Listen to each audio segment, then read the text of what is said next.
हाय दोस्तों, आज के एडिटोरियल में हम पढ़ने वाले हैं भारत के विनिर्माण क्षेत्र की क्षमता।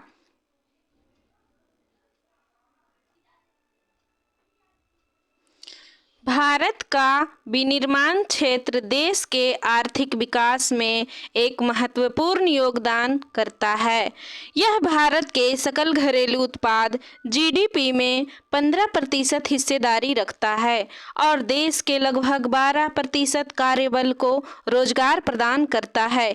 यह क्षेत्र अत्यंत विविध है और इसमें वस्त्र, फार्मास्यूटिकल, ऑटोमोबाइल और उपभोक्ता दुर्लभ वस्तुओं जैसे कई उद्योग शामिल हैं।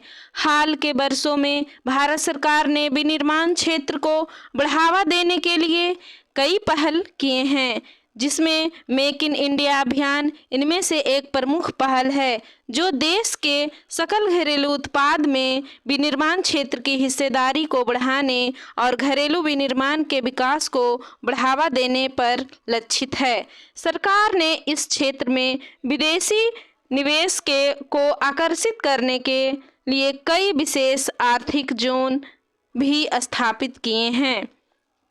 इन प्रयासों के बावजूद भारत में विनिर्माण क्षेत्र को कई चुनौतियों का सामना करना पड़ रहा है, जिसमें बुनियादी ढांचे का अभाव, कुशल श्रम की कमी और ऋण प्राप्त करने की कठिनाइयां यानी वित्तीय समस्याएं। इसके अलावा यह क्षेत्र वैश्विक मांग में कमी और चीन जैसे देशों से बढ़ती प्रतिस्पर्धा से भी प्रभावित हुआ है।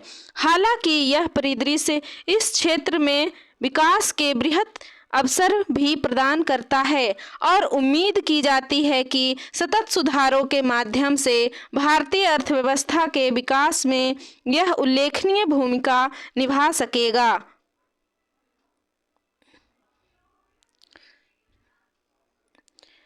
भारत में विनिर्माण क्षेत्र के विकास चालक कौन कौन से हैं, इस पर थोड़ा नज़र डालते हैं। निवेश में वृद्धि। बजट 2022-23 में सरकार ने इलेक्ट्रॉनिक और आईटी हार्डवेयर विनिर्माण को बढ़ावा देने के लिए 2403 करोड़ रुपए आवंटित किए हैं, जबकि बजट 2021-22 में फेम इंडिया के लिए 557 करोड़ रुपए आवंटित किए थे। प्रतिस्पर्धात्मकता क्या है? औद्योगिक क्षेत्र को बृहत प्रोत्साहन देने के लिए भारत के पास एक विशाल अर्धकुशल श्रम बल, मेक इन इंडिया जैसी विभिन्न सरकारी पहलें, उच्च निवेश और एक बड़े घरेलू बाजार जैसे सभी घटक मौजूद हैं। आधार स्थापित करने के लिए मुक्त भूमि और 24x7 बिजली आपूर्ति जैसी सरकारी प्रोत्साहन भारत को वैश्विक स्तर पर प्रतिस्पर्धी बनाए रखे हैं। मजबूत मांग। अनुमान किया जाता है कि वर्ष 2030 तक भारतीय मध्यम वर्ग की वैश्विक उपभोग में दूसरी सबसे बड़ी हिस्सेदारी होगी। भारत में उपकरण और उपभोक्ता इलेक्ट्रॉनिक्स बाजार 11 मिलियन अमेरिकी डॉलर से हटकर 2025 तक 21 बिलियन अमेरिकी डॉलर हो जाएगा। ग्लोबल हब के रूप में उभार की क्षमता। भारत का विकास विनिर्माण उद्योग पहले ही चतुर्थ औद्योगिक क्रांति की दिशा में बढ़ रहा है, जहां सब कुछ परस्पर संबद्ध या कनेक्टेड होगा और प्रत्येक डेटा बिंदु का विश्लेषण किया जाएगा। भारतीय कंपनियां R&D में अग्रणी स्थान रखती है और फार्मास्यूटिकल और टेक्सटाइल जैसे क्षेत्रों में पहले ही वैश्विक नेतृत्वकर्ता बन चुकी है। ऑटोमेशन और रोबोटिक्स जैसे क्षेत्रों पर भी उद्योग की ओर से अपेक्षित ध्यान दिया जा रहा है।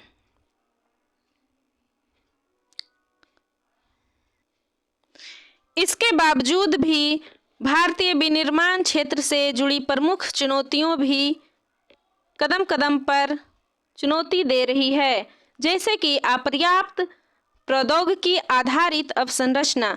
प्रौद्योगिकी आधारित अवसंरचना जैसे विशेष रूप से संचार, परिवहन, कुशल जनशक्ति हेतु विनिर्माण प्रतिस्पर्धा को बढ़ाने के लिए महत्वपूर्ण है।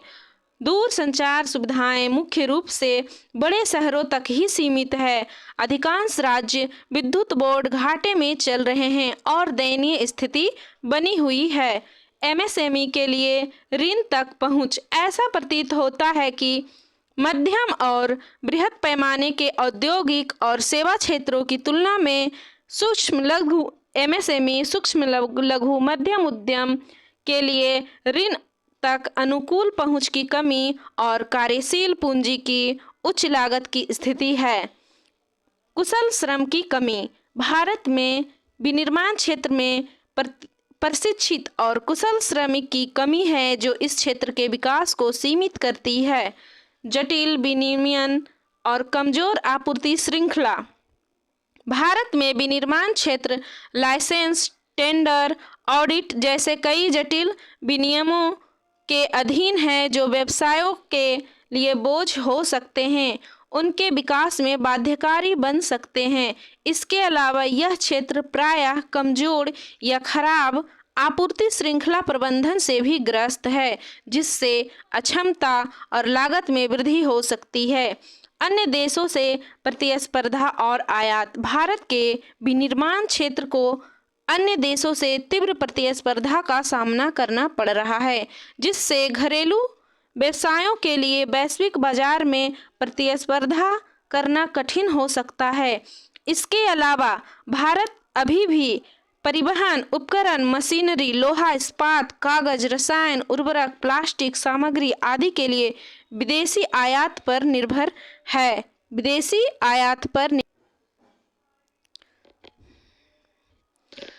भारत में औद्योगिक क्षेत्र के विकास के लिए हाल की प्रमुख सरकारी पहलें निम्न प्रकार से हैं।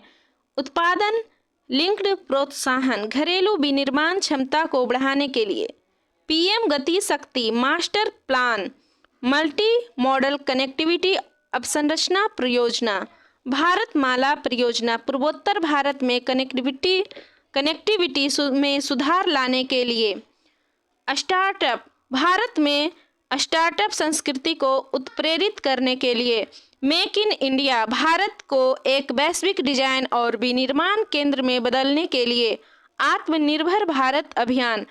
आयात पर निर्भरता कम करने के लिए अब आगे की राह। इन सरकारी पहलों के अलावा आगे की राह भी हैं, जिनमें अवसंरचना में निवेश, जैसे सड़क, बंदरगाह, बिजली आपूर्ति जैसी अवसंरचनाओं की गुणवत्ता एवं उपलब्धता में सुधार लाने से विनिर्माण क्षेत्र में अधिक निवेश और व्यवसायों को आकर्षित करने में मदद मिल सकती है। इनमें नई अवसंरचना का निर्माण या मौजूदा अवसंरचना का उन्नयन शामिल हो सकता है। निर्यात उन्मुख विनिर्माण को बढ़ावा देना। निर्यात उन्मुख विनिर्माण के विकास को प्रोत्साहित करने से भारतीय व्यवसायों को नए बाजारों में प्रवेश करने और उनकी प्रतिस्पर्धा को बढ़ाने में मदद मिल सकती है। इनमें नए बाजारों में प्रवेश करने के इच्छुक व्यवसायों के लिए सहायता प्रदान करना अथवा निर्यात उन्मुख विनिर्माण को प्रोत्साहित करने वाली नीतियों को लागू करना शामिल हो सकता है। नवाचार को प्रोत्साहन। विनिर्माण क्षेत्र में अनुसंधान एवं विकास का समर्थन करना और नई प्रौद्योगिकियों एवं प्रक्रियाओं के अंगीकरण को बढ़ावा देना नवाचार के प्रसार और उत्पादकता की वृद्धि में मदद कर सकता है। इनमें R&D के लिए धन मुहैया कराना, नई प्रौद्योगिकियों को अंगीकृत को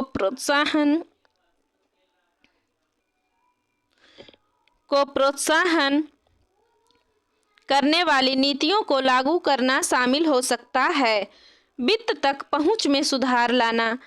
विनिर्माण क्षेत्रों के छोटे और मध्यम आकार के उद्यमों के लिए ऋण और अन्य प्रकार के वित्त पोषण तक पहुंच में सुगम करने से उनकी वृद्धि और विकास में सहायता मिल सकती है। उनमें उन नीतियों को लागू करना जो बैंक और अन्य वित्तीय संस्थाओं को विनिर्माण क्षेत्र में एसएमईस को एमएसएमई सूक्ष्म लघु मध्यम उद्योगों को ऋण देने के लिए प्रोत्साहन करने और लैंडिंग के समर्थन के लिए सरकार समर्थित ऋण गारंटी प्रदान करना शामिल हो सकता है। विनियमों को सुव्यवस्थित करना।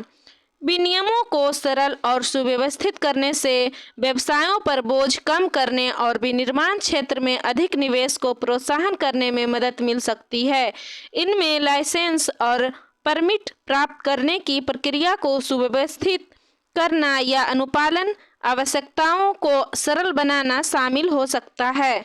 कौशल विकास को प्रोत्साहन, प्रशिक्षण और कौशल विकास के लिए अधिक अवसर प्रदान करने से विनिर्माण क्षेत्र में कुशल श्रम की कमी को दूर करने तथा इसकी प्रतिस्पर्धात्मकता को बढ़ाने में सहायता मिल सकती है। सहायता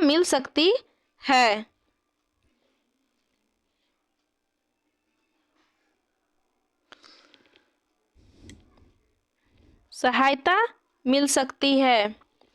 इसमें लाइसेंस और परमिट प्राप्त करने की प्रक्रिया को सुव्यवस्थित करने या अनुपालन आवश्यकताओं को सरल बनाना शामिल हो सकता है। कौशल विकास को प्रोत्साहन, प्रशिक्षण और कौशल विकास के लिए अधिक अवसर प्रदान करने से विनिर्माण क्षेत्र में कुशल श्रम की कमी को दूर करने तथा इसकी प्रतिस्पर्धात्मकता बढ़ाने में सहायता प्राप्त हो सकती है। इसमें व्यावसायिक प्रशिक्षण कार्यक्रमों में निवेश करना, उन नीतियों को लागू करना शामिल हो सकता है जो व्यवसाय को कर्मचारी प्रशिक्षण में निवेश करने हेतु प्रोत्साहित करे। तो चलिए दोस्तों, आज का प्रश्न देखते हैं। भारत के विनिर्माण क्षेत्र के समक्ष विद्यमान चुनौतियों और अवसरों की विवेचना करें और इन मुद्दों के समाधान मेक इन इंडिया पहल की भूमिका की चर्चा करें। तो थैंक यू दोस्तों, आज का मेरा वीडियो समाप्त होता है।